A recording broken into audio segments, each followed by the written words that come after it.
Genesis chapter 39.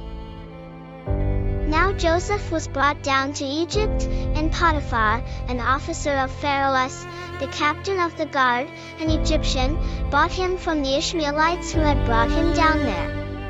And the Lord was with Joseph, and he became a successful man. And he was in the household of his master the Egyptian.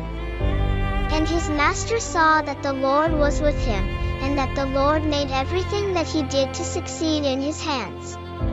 So Joseph found favor in the sight of his master, and attended him, and he made him overseer of his house, and all that he had he put under his authority. And it came about that from the time that he made him overseer of his household and over all that he had, that the Lord blessed the Egyptian's house because of Joseph, and the blessing of the Lord was on all that he had, in the house and in the field. So he left everything that he had in Joseph's care.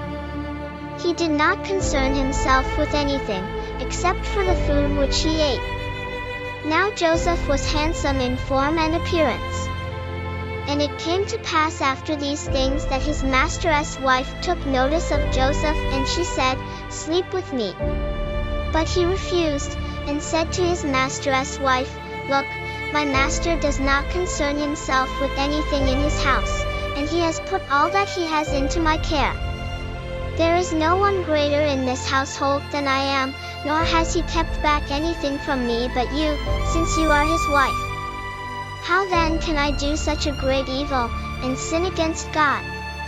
And although she spoke to Joseph day after day, he did not listen to her to sleep with her or to be with her. Now it happened about this time that he went into the house to do his work, and there were none of the men of the house inside. She grabbed him by his garment, saying, "Sleep with me." And he left his garment in her hand and ran outside. When she saw that he had left his garment in her hand and had run outside, she called to the men of her house, and spoke to them, saying, "Look, he has brought in a Hebrew to us to mock us. He came in to me to sleep with me, and I cried with a loud voice. It happened, when he heard that I raised my voice and cried out, that he left his garment by me and ran outside." She left his garment by her, until his master came home. And she told him the same story, saying, "The Hebrew servant, whom you have brought to us, came in to me to mock me, and said to me, 'Let me sleep with you.' But when I raised my voice and cried out, he left his garment beside me and ran outside." And it happened when his master heard the words that his wife spoke to him, saying, "This is what your servant did to me," that he became furious.